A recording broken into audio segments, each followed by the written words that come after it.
Confiamos em Deus, em todas as circunstâncias, e o fazemos agora também para aprender mais dele na sua palavra. Peço aos irmãos para que abramos juntos a segunda epístola do apóstolo Paulo aos Coríntios, capítulo 11, versículos 7 a 15. 2 Coríntios 11, versículos 7 até o versículo 15.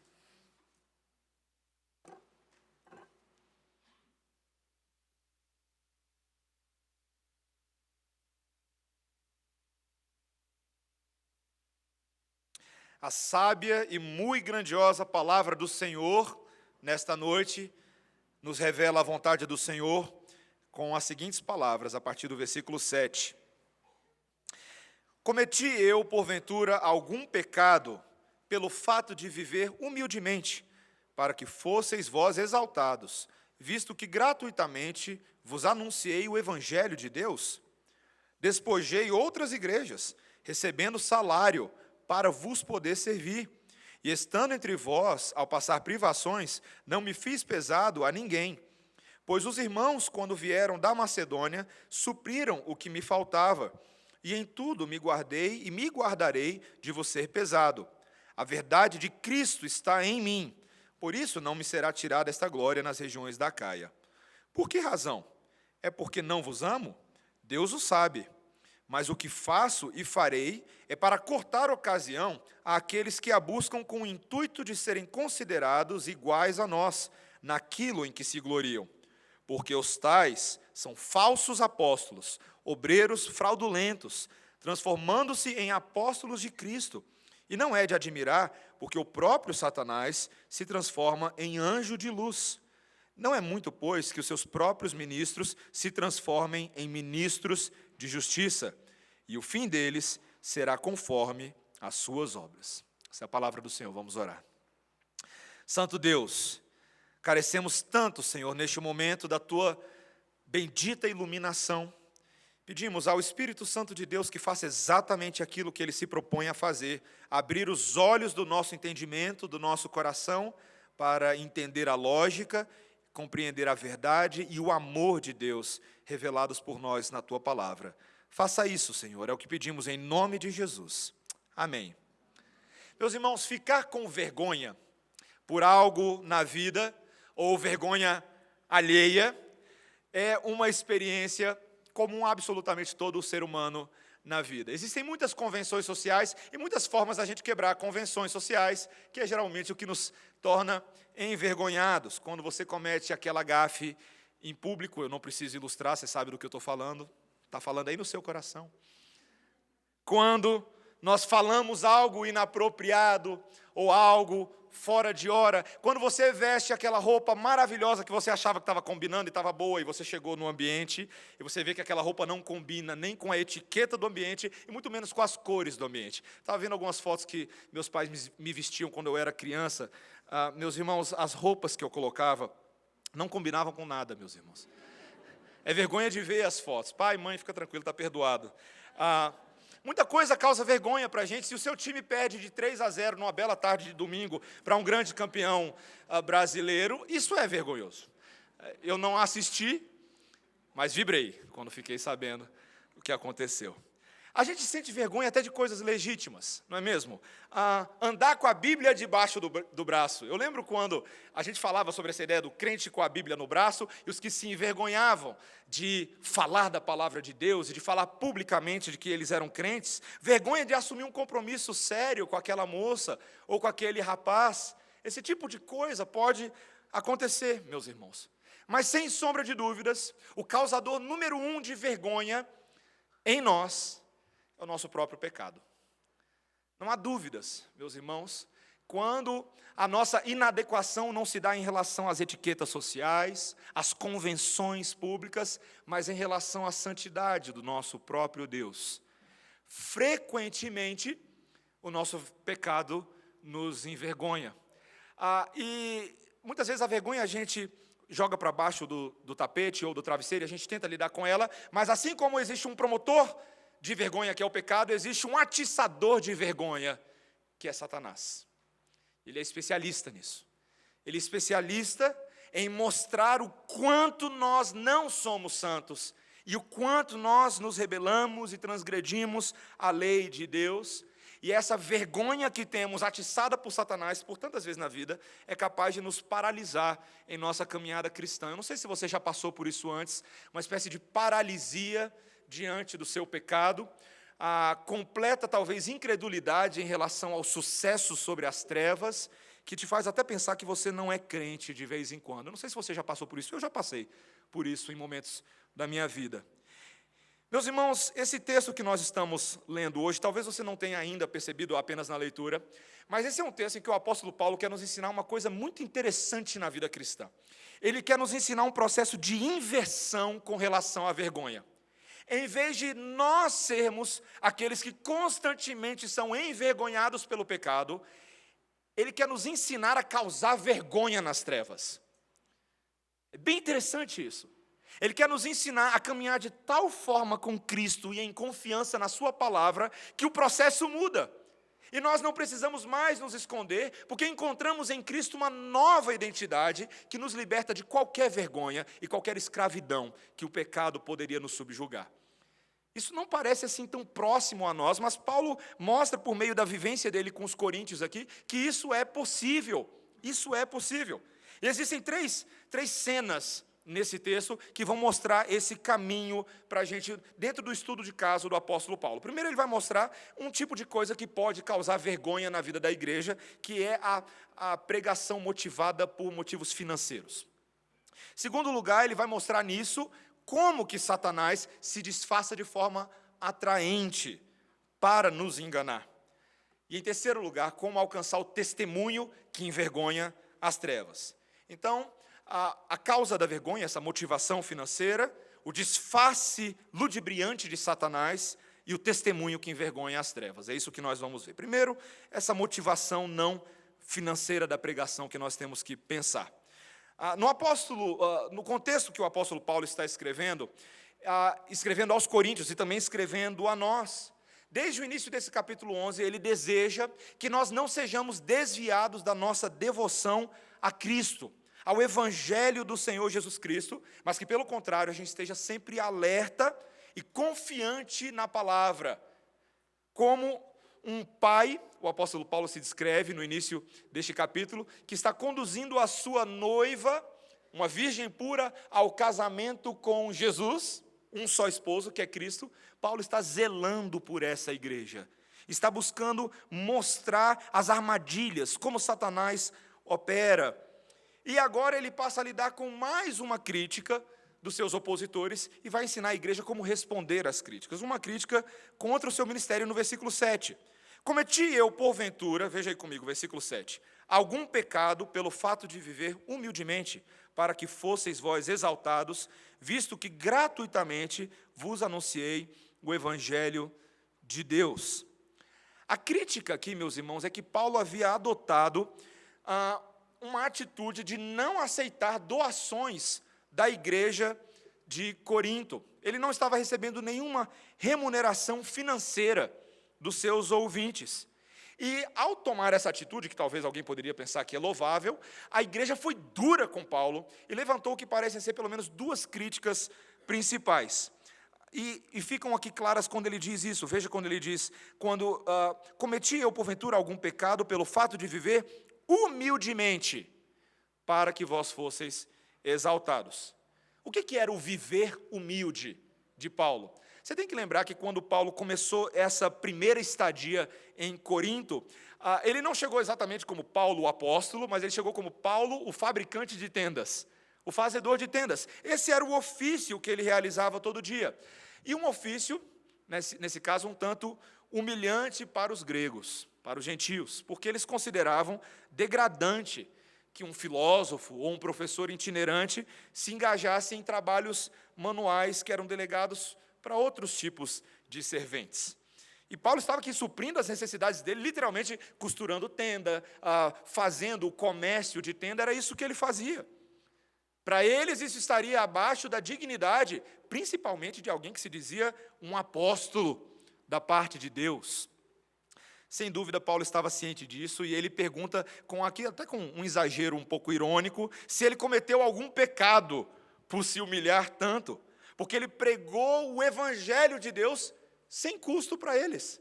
Não é interessante? Paulo se autoimpôs o custo do seu próprio ministério para que eles fossem exaltados em Cristo. Ele buscou não ser pesado para a igreja, como o versículo 9 diz, veja, estando entre vós, ao passar privações, não me fiz pesado a ninguém.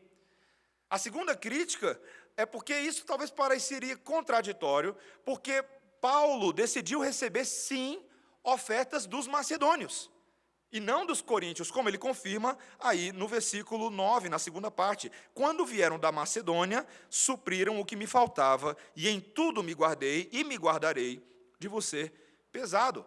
Ele não pegou dos coríntios, mas pegou dos macedônios, que realmente completaram a sua renda naquilo que as tendas não supriam a necessidade do apóstolo Paulo. Na verdade, meus irmãos, fica claro que o apóstolo Paulo pegou dinheiro de todo mundo, menos dos coríntios.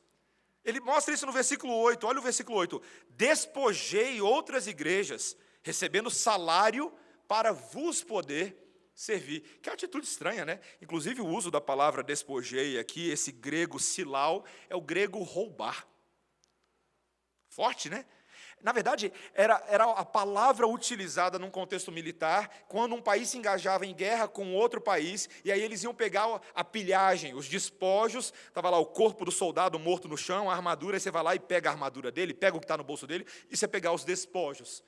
Paulo está dizendo isso, a gente talvez não sabe exatamente porque ele usou essa palavra, mas porque talvez ele pensasse que as outras igrejas se sentissem assim com relação ao que ele estava fazendo. Ele pega oferta daqui, oferta de lá, salário dali, mas ele não trabalha para essas igrejas, ele trabalha para os coríntios. Que coisa de doido, né? Quem é que faria isso em sã consciência? Talvez se o conselho hoje recebesse esse tipo de indagação, olha, eu quero que vocês me paguem um salário, mas eu não quero nem saber de vocês, seria uma coisa assim muito estranha. Mas, meus irmãos, por que o apóstolo Paulo está agindo dessa maneira particular com os coríntios? Lembre-se, Paulo não está aqui necessariamente com isso prescrevendo uma forma de ação para mim e para você. Ele quer explicar o porquê, nesse caso, ele está agindo assim, e é por causa dos falsos apóstolos. Os oponentes de Paulo, aqueles que se auto-intitulavam apóstolos, lá no meio da igreja de Corinto, queriam consolidar a posição deles, dizendo que eles cumpriam a missão nos mesmos termos de Paulo, que eles eram tão apóstolos quanto Paulo e até melhores, como eles afirmavam. Mas havia ali uma área crucial na qual seus termos eram diferentes. A diferença entre Paulo e os outros, sabe qual era? Eles faziam por dinheiro. Eles faziam por dinheiro. Essa era a fama deles. Não apenas homens que recebiam remuneração, mas um comentarista observa que eles extraíam avidamente esse dinheiro dos seus ouvintes. Era um povo guloso por dinheiro. Vai fazendo as conexões aí, tá? Vai fazendo as conexões. Eu já chego lá com você, fica tranquilo. Meus irmãos, saibam de uma coisa, Paulo poderia ter pedido apoio financeiro à igreja de Corinto. O próprio Senhor Jesus Cristo, em Mateus 10:10, ensinou que era lícito que um obreiro pedisse e demandasse daqueles a quem ele servia que o sustentassem, que cuidassem dele. Fazia parte da dinâmica sacerdotal e da dinâmica pastoral do Novo Testamento também. Mas Paulo tinha medo de ser mal compreendido. Ele queria se afastar desses homens. Ele queria dizer, nós não temos o mesmo ministério, nós não servimos ao mesmo Cristo, e eu não coaduno da extorsão e da ganância de vocês. E por isso Paulo se sacrificou, ele abdicou do próprio salário que ele teria direito por amor a Deus e por amor à igreja. Meus irmãos, Paulo, como um bom profeta que ele é também, estava prevendo uma enorme armadilha para o avanço do evangelho no nosso mundo. E veja, não é problema dos nossos dias não, meus irmãos. Já era problema naqueles dias. Pessoas que queriam ganhar, lucrar e fazer sua carreira em cima do evangelho. Meus irmãos, a história da igreja está permeada desse tipo de mestre. O mestre que só prega se pagar a consulta na hora. Conversando com um colega esses dias, Aí ele me disse que foi visitar uma igreja nos Estados Unidos, e ele ficou chocado, porque ele achou que ele já tinha visto de tudo, mas ele não estava pronto para isso. Ele disse que ele foi visitar uma igreja, e havia ali um pastor de renome que passaria pela cidade ali deles naqueles dias, e ele havia marcado uma reunião privada para que outros pastores que quisessem aprender as técnicas de crescimento de igreja dele, poderiam vir a essa reunião pagando um módico preço de $450 por cabeça. Para você sentar ali por 30 minutos e capturar a sabedoria daquele homem de Deus. Falei, uau, $450. E aí ele começou a me contar a história, que isso não era nada perto de outras coisas que andam acontecendo lá nos Estados Unidos, aqui no Brasil e tantas partes do mundo. Homens cheios de ganância, subvertendo e mercadejando a palavra de Deus. É o tipo de coisa que fez o Senhor Jesus Cristo, por muito menos, entrar num templo e tocar galinha para um lado, gente para o outro, chicoteia as coisas que estão em cima da mesa e fala, aqui não é comércio. Aqui é a casa do meu Pai. O zelo do Senhor Jesus Cristo foi justamente por causa da manifestação desse pecado e de outros pecados. Meus irmãos, nós temos que tomar muito cuidado para perceber como esse pecado em particular pode afetar a pregação do Evangelho. Eu e você hoje temos um tremendo desafio social que foi criado pelos evangélicos, que escandalizam aí o povão afora pela sua prática financeira desordeira. Você sabe qual é a fama de evangélico hoje em dia? Você sabe qual é a fama de crente? É a fama de certos canais de televisão que pedem certas ofertas e de uma maneira muito, muito baixa, explorando a população e subvertendo o evangelho. Um outro autor que eu conheço chamado Clarence Jordan, ele fez parte da tradução de uma Bíblia em inglês para o Novo Testamento, chamado Cotton Patch, e ele conta uma história muito interessante, que ele foi na igreja de um pastor desses. O pastor havia convidado ele para visitar a igreja, uma igreja novinha em folha, e ele foi fazer o famoso tour do tapete vermelho, né? Igreja brilhando, e o pastor, com muita alegria, apontava para os bancos novos, apontava para a pintura, apontava para o púlpito artesanal. Aí ele ali se gabava e falava com muita alegria de tudo o que eles tinham investido, e quando eles estavam saindo da igreja, já escuro do lado de fora, havia uma belíssima cruz, cheia de holofote, e esse pastor vira para o Clarence Jordan e fala assim, olha, só essa cruz aí foi $10 mil. E o Clarence Jordan fica olhando aquilo e fala, então eu acho que você foi passado para trás. Ele falou, é mesmo, por quê? Porque havia uma época que as pessoas podiam conseguir a cruz de graça. Você entende? Você entende o que está acontecendo hoje? O evangelho pregado no mundo hoje, por muitas pessoas, não é mais de graça. Não é o evangelho da graça, não é o evangelho na qual Cristo cumpriu e pagou absolutamente todo o preço para que nós livremente conhecêssemos a salvação. Infelizmente, muitos têm adicionado taxas e preços ao evangelho, e isso é uma vergonha. Meus irmãos, nós precisamos estar muito cientes disso. Tem muita gente caindo nessa armadilha. E sabe, nós caímos nessa armadilha também. Quando nós, de forma muito invisível, somos gananciosos na nossa vida cristã e negociamos muito para poder servir a Deus. Esquecemos que a vida cristã é sim sacrifício dos nossos bens, sacrifício do nosso tempo, sacrifício do nosso dinheiro, para que muitos conheçam ao Senhor. Posso dar alguns exemplos bem práticos? Quando você fica de muita desculpa para falar assim, eu não sei se eu vou para a igreja hoje. Aí alguém poderia perguntar, por que você fala assim, por que eu não sei se eu quero gastar o dinheiro da gasolina para ir para a igreja hoje. Vai olhar lá dentro do seu coração o que está acontecendo. Você realmente está negociando o evangelho para não gastar a gasolina de amanhã? Será que nós colocamos muito empecilho? E veja, meus irmãos, eu não estou nem falando aqui da vida de dízimos e ofertas, eu não quero enganar a sua cabeça. Eu estou falando daquela maneira mais corriqueira no dia a dia, em que os nossos recursos são colocados à disposição de outras pessoas, para que elas conheçam a Cristo. Quando o seu carro dá carona para outras pessoas, para o grupo familiar, quando a sua casa, a sua comida e a sua geladeira são pontos de hospitalidade e de anfitrionagem para que você receba pessoas para o estudo bíblico, para a reunião de oração, para conversas abençoadoras. Quando você sim investe o seu dinheiro na obra missionária, sabendo que os nossos missionários e muitas pessoas dependem dos recursos para fazer o que eles precisam fazer. Meus irmãos, nós precisamos questionar se a ganância não capturou o nosso coração. E se muitas vezes a nossa pregação não está enviesada por causa da nossa má administração financeira e dos nossos recursos. O evangelho certamente é desonrado quando os mensageiros são gananciosos por ganhos financeiros, seja de uma maneira explícita ou invisível no meu e no seu coração. Essa é a primeira coisa para a gente ver. Mas Paulo quer mostrar nisso, em segundo lugar, meus irmãos, que Satanás tem um disfarce bem ludibriante em tudo isso. Esse é o nosso segundo ponto. Olha o versículo 13, olha o que o apóstolo Paulo diz. Porque os tais são falsos apóstolos, obreiros fraudulentos, transformando-se em apóstolos de Cristo. E não é de admirar, porque o próprio Satanás se transforma em anjo de luz. Não é muito, pois, que seus próprios ministros se transformem em ministros de justiça.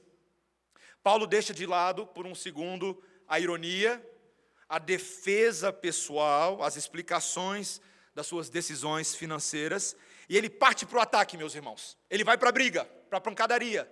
Ele mete o dedo na cara desses homens e vira e fala: eu sei qual é a de vocês. Eu sei o que vocês estão fazendo. Esses tais apóstolos, e aqui o falsos apóstolos no grego, na verdade, é de superapóstolos. Esses que se acham melhores e superiores, não são nada mais, nada menos do que obreiros fraudulentos, transformando-se em apóstolos de Cristo.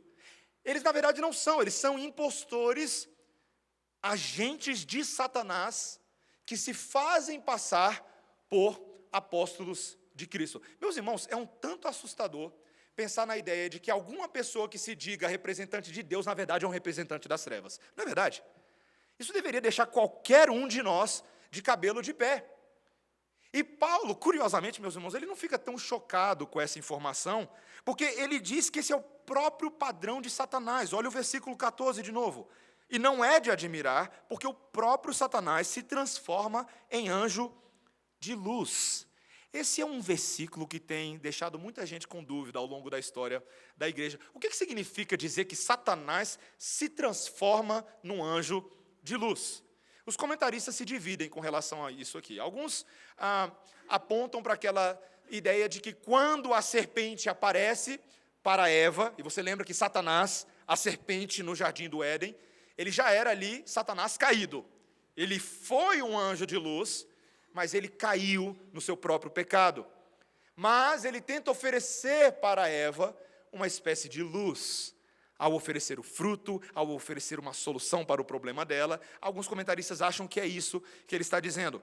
Outros comentaristas acham que Paulo está fazendo aqui uma brincadeira interessante com um escrito judaico muito famoso na literatura extrabíblica, um livro chamado Apocalipse de Moisés. Era uma coisa meio apócrifa, mas havia nesse livro a ideia, uma história fictícia, de que Satanás, nessa sua sedução de Eva, ali em Gênesis 3, teria naquele momento também se disfarçado de anjo e se transformado de um anjo de luz. Nós não sabemos exatamente qual é o sentido que o apóstolo Paulo está usando aqui, meus irmãos. Mas uma coisa nós podemos saber com toda certeza: não há nada mais enganoso do que Satanás, o príncipe das trevas, disfarçando-se como príncipe de luz. Meus irmãos, eu preciso fazer aqui uma pausa, e é rápida, mas para explicar uma objeção que eu tenho que lidar, porque ela já subiu na cabeça de muita pessoa, que a gente começa a conversar, explicar a teologia. Esse negócio de anjos que tomam forma de homens. A pergunta que eu tive há não mais de um mês atrás foi o seguinte: pastor, tem demônio que toma forma humana, gente de verdade, e anda por aí tentando nos enganar? Isso já passou na sua cabeça, essa pergunta? E eu preciso tentar dar uma resposta para esse assunto, porque tem a ver com isso. Para começar, a gente tem que ter muita cautela, meus irmãos. Porque ainda que a Bíblia fale sim de certas, vamos chamar de angelofanias. Já ouviu falar de teofania? Teofania seriam aparições de Deus no Antigo Testamento. Angelofanias seriam aparições de anjos em forma de homens. Você talvez conheça aquela famosa história de Gênesis 18, quando Abraão estava sentado na sua varanda e de repente vem 3 homens, 3 emissários, visitantes, que eram anjos. e eles vêm trazer ali algumas notícias para Abraão. Para começar aqui, Sara ia ficar grávida. Imagina, 3 caras chegam na sua cara que você nunca viu, sua esposa está grávida, viu? Fica esperto aí. O outro aviso era para dizer que Sodoma e Gomorra seriam condenadas. Inclusive, eles acompanham Abraão e assistem essa destruição de Sodoma e Gomorra. Eles eram mesmo ali responsáveis por tudo isso. Sim, então a Bíblia fala sobre coisas desse tipo. O próprio autor de Hebreus, ele disse em Hebreus capítulo 13 que nós deveríamos exercer a hospitalidade, porque muitos, sem saber, receberam anjos na sua casa. Era uma referência a Gênesis 18. A Bíblia fala, sim, que os anjos são ministros da parte de Deus para cuidar da igreja, para servir a igreja nas nossas várias necessidades. Mas mesmo assim, mesmo com tudo isso, eu e você precisamos ter muita cautela. Em primeiro lugar, porque a Bíblia não fala sobre a materialização humana de demônios. Pelo contrário, depois da queda de Lúcifer e dos seus anjos, o profeta Ezequiel, por exemplo, no capítulo 28, versículo 19, Isaías, capítulo 14, eles dizem que esses anjos caídos se deformaram e perderam suas formas angelicais originais. O próprio Lucas, no Novo Testamento, no capítulo 8, quando ele fala sobre um endemoniado gadareno, ele fala que os demônios caçavam pessoas para possuí-las e para se expressar por meio de corpos humanos, que a gente às vezes chama de possessão demoníaca. Então a Bíblia ela não dá para a gente uma teologia de encarnação de demônios por aí. Tá? Em segundo lugar, eu acho que é um problema talvez mais palatável, a gente tem que ter muito cuidado, gente, com esse radar de anjos e demônios, sabe? Tem muita gente aí falando, eu sou guerreiro da luz, eu sou filho do fogo, qualquer coisa assim. E aí ele acha que ele tá vendo anjo em todo lugar, que ele tem... Tudo é aparição, meus irmãos. Tudo é aparição. E, meus irmãos, se tem algo que destrói a vida cristã, é isso. Porque a Bíblia não prescreve esse tipo de coisa para a caminhada cristã. E nem quer que a gente banalize essas ideias, especialmente com relação a demônios, meus irmãos. Eu fico impressionado como essas palavras, às vezes, saem da nossa boca de uma forma tão jocosa. Você toma um susto de alguém, sai para lá, demônio. Já viu gente falando isso?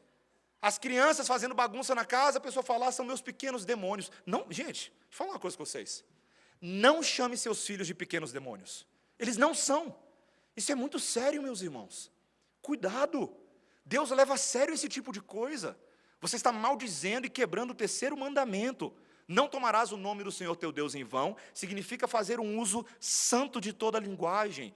E ao chamar os seus filhos de demônio, você está ferindo o Senhor. Meus irmãos, o que Paulo está ensinando para a gente aqui não é a gente ficar de olho em demônios encarnados. É que Satanás é o pai de todo engano, que ele é especialista nisso. O próprio Senhor Jesus Cristo, em João 8,44, ele disse assim aos seus ouvintes judeus: quando o diabo profere mentira, ele fala do que lhe é próprio, porque ele é mentiroso e ele é o pai da mentira. E mais, o Senhor Jesus Cristo disse que aqueles ouvintes eram os filhos do diabo, porque eles não acreditavam nas palavras que ele dizia, seus ouvidos estavam surdos e seus olhos cegos para ver a verdade de Deus. Foram enganados pela sedução de Satanás. Meus irmãos, Satanás no nosso mundo e seus servos são hábeis em parecer atraentes, em parecer bons, em parecer morais.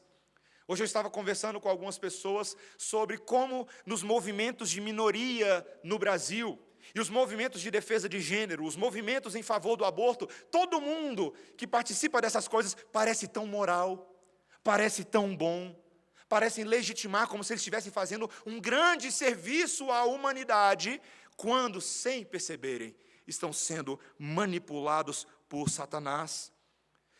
Mesmo dentro das igrejas, muitas pessoas desavisadas, eles seguem líderes e figuras públicas que falam de maneira tranquila, tem aquele tom de voz agradável, aveludado, e falam tremendas heresias com a voz bonita, e as pessoas vão entrando, parece tão bonito, e vão se afastando da verdade de Deus, vão se afastando das suas famílias e da prática da moralidade que agrada ao Senhor. Meus irmãos, é isso que a gente chama de ilusão. Ilusão é aquela coisa que tem aparência de verdade, cheiro de verdade, cara de verdade, tem que ser verdade, mas na hora que você pega, é miragem. Esfarela por entre os dedos e não tem concretude, não tem verdade naquilo. E Satanás, como mestre da ilusão, ele sempre nos engana com o propósito de roubar algo de nós e de nos fazer tropeçar. Alguém esses dias me mandou um desses vídeos de mágicos de rua. Esses que fazem mágicas para poder pegar o relógio da pessoa, a gravata dela.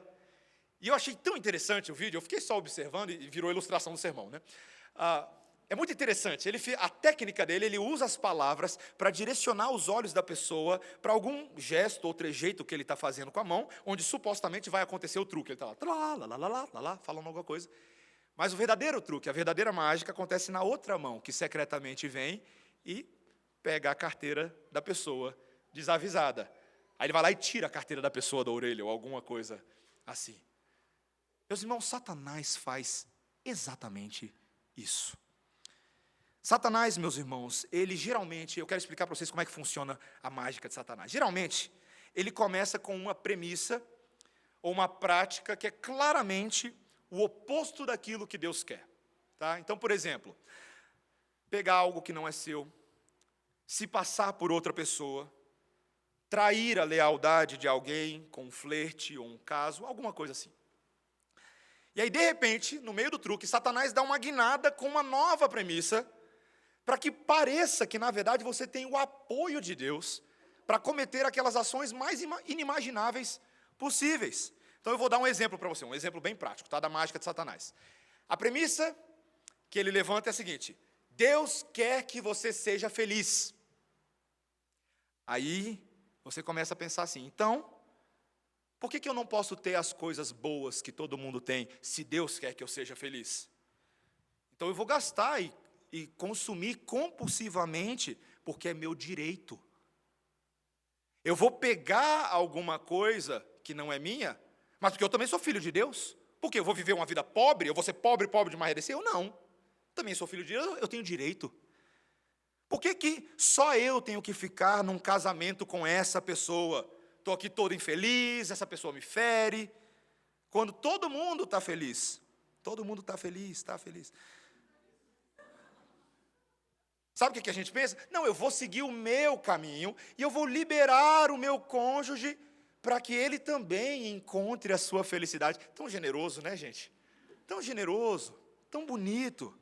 Se todo mundo está feliz com a sua autenticidade, na sua expressão individual, eu também vou dar vazão à minha nova identidade.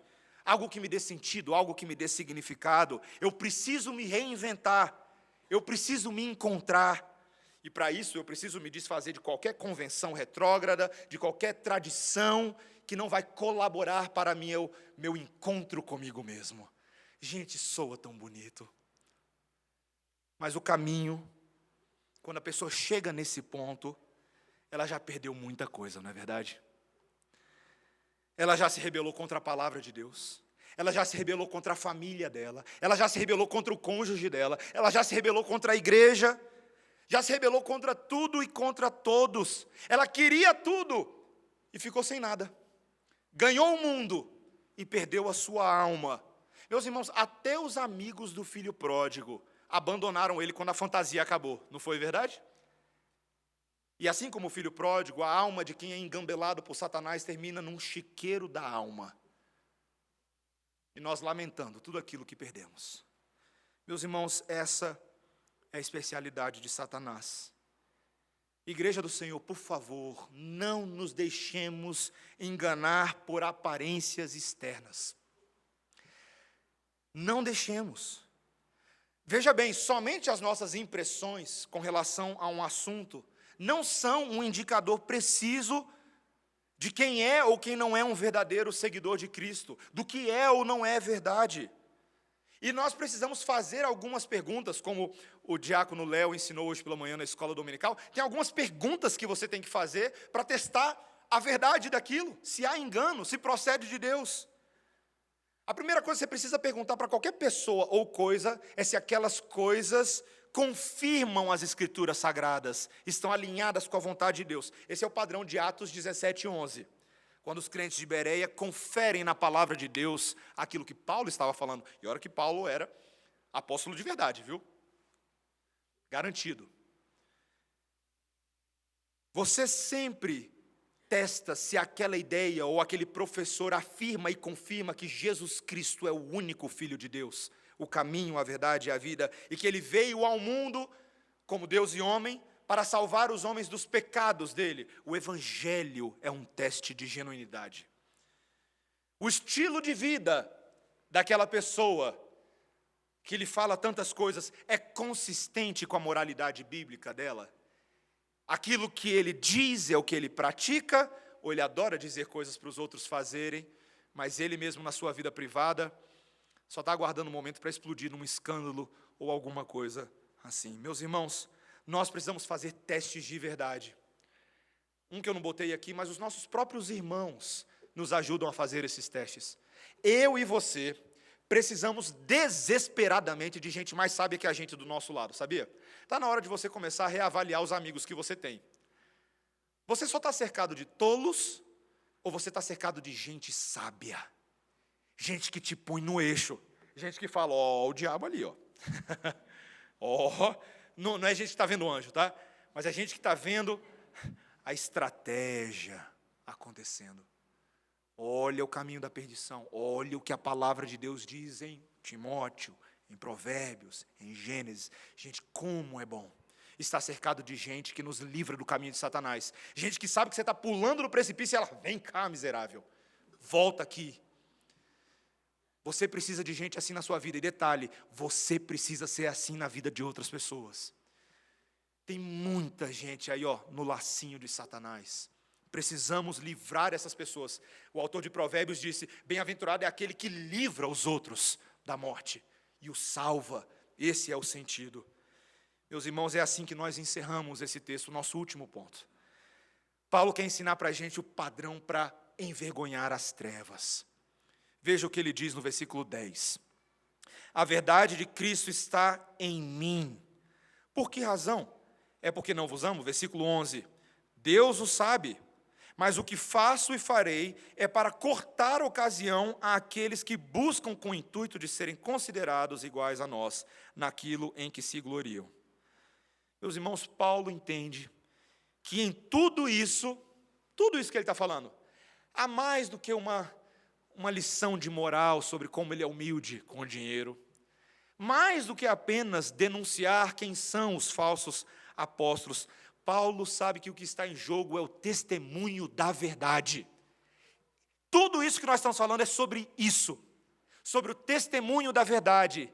E em tudo ele reconhece esse princípio. Eu sei que a verdade de Cristo está em mim. Em mim. Meus irmãos, Paulo está muito ciente do seu firme fundamento, para que nessa dinâmica toda ele não se deixe levar de um lado para o outro por ventos de doutrinas, por falsas impressões, por desejo de agradar a igreja politicamente. Não, ele está firmado na rocha. A verdade de Cristo está incrustada nele, está enraizada no seu coração. Meus irmãos, Paulo sabe muito bem qual é o tamanho do inimigo do lado de lá. Ele sabe que Satanás fará de tudo para envergonhar a igreja, para enganar as pessoas. Mas o ponto de partida dele é saber que a verdade sobre ele mesmo não é a verdade de Satanás, é a verdade de Deus nele. Paulo sabia disso por experiência, você sabe disso, né? Durante grande parte da vida dele, ele achou que ele estava servindo a Deus quando ele estava servindo Satanás. Se achava um representante de Deus ao perseguir a igreja, ao enclausurar muitas pessoas, ao consentir com a morte de Estevão. Mas Deus literalmente derruba esse homem no caminho para Damasco e abre os seus olhos e fala, Paulo, sou eu, Cristo, a quem tu persegues. Está na hora de a gente reverter esse processo, passar para o lado da luz, você que está nas trevas. Meus irmãos, o apóstolo Paulo agora entendia a estratégia de Satanás, porque ele mesmo esteve sob a cegueira de Satanás durante tanto tempo. As ações dele agora na igreja decorrem do amor de Deus nele. Ele é movido por amor. Vocês acham que eu não amo vocês? Vocês estão enganados. Enganados por Satanás, enganados pelos falsos apóstolos. Eu amo de vocês e de montão. Ele fala, Deus é minha testemunha. Deus sabe do que eu estou falando. O meu amor é sincero. Tudo o que Ele está fazendo, meus irmãos, é para acabar com a festa das trevas. Olha o início do versículo 12. Mas o que faço e farei é para cortar a ocasião àqueles que a buscam com o intuito de serem considerados iguais a nós, naquilo em que se gloriam. Em outras palavras, a gente corta a oportunidade das trevas quando a gente mostra o que é a luz e vive a luz. No texto que eu e você lemos hoje, em 2 Timóteo, e eu deixei aberto aqui, no capítulo 2, o apóstolo Paulo diz que o desejo de Deus para nós é que nós sejamos vasos purificados na sua presença, que nós não sejamos contaminados, mas a semelhança daqueles vasos lá do Antigo Testamento, que eram separados para o serviço no tabernáculo e em toda boa obra, nós estávamos sendo separados para a obra de Deus. E lá em 2 Timóteo 2, 22, ele diz assim, para Timóteo, Timóteo, foge, outro sim, das paixões da mocidade. Segue a justiça, a fé, o amor, a paz, com os que de coração puro invocam o Senhor e repele as questões insensatas e absurdas, pois sabes que só engendram contendas. É necessário que o servo do Senhor não viva a contender, e sim deve ser brando para com todos, apto para instruir, paciente, disciplinando com mansidão os que se opõem, na expectativa de que Deus lhes conceda não só o arrependimento para conhecerem plenamente a verdade, mas também o retorno à sensatez, livrando-se eles dos laços do diabo, tendo sido feitos cativos por ele para cumprir a sua vontade. Em outras palavras, é como se esses dois textos fossem irmãos gêmeos, meus irmãos. 2 Coríntios 11 e 2 Timóteo 2 são textos que caminham juntinho. Porque Paulo está ensinando o padrão. Você quer vencer as trevas, substitua o mal pela prática do bem. Esse é o caminho.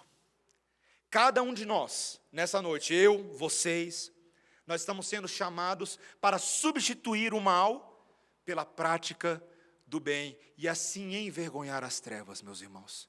É assim que Satanás é cortado fora. É possível que você ouça isso que eu estou dizendo para você agora, e você pense assim, mais fácil falar, né, pastor? É difícil fazer isso. E sabe, meus irmãos, esses dias eu tive a oportunidade de ter uma boa conversa com os meus caros irmãos presbíteros e conselheiros, porque são meus pares e meus conselheiros também. E numa das nossas reuniões do conselho, a gente conversou um pouquinho sobre como nenhum de nós quer viver um evangelho falso.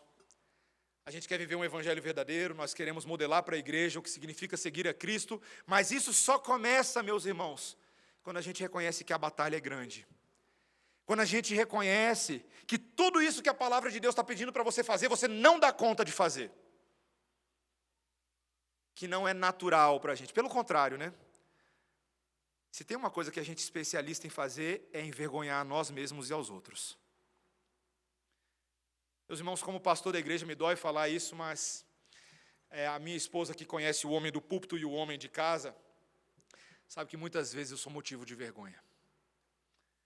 Cada um de nós sabe o tanto que nós não conseguimos cumprir a lei do Senhor, e envergonhamos o nosso Deus. E você fala assim, poxa pastor, tudo isso aí que você está falando, isso é uma teoria boa, mas não serve para mim.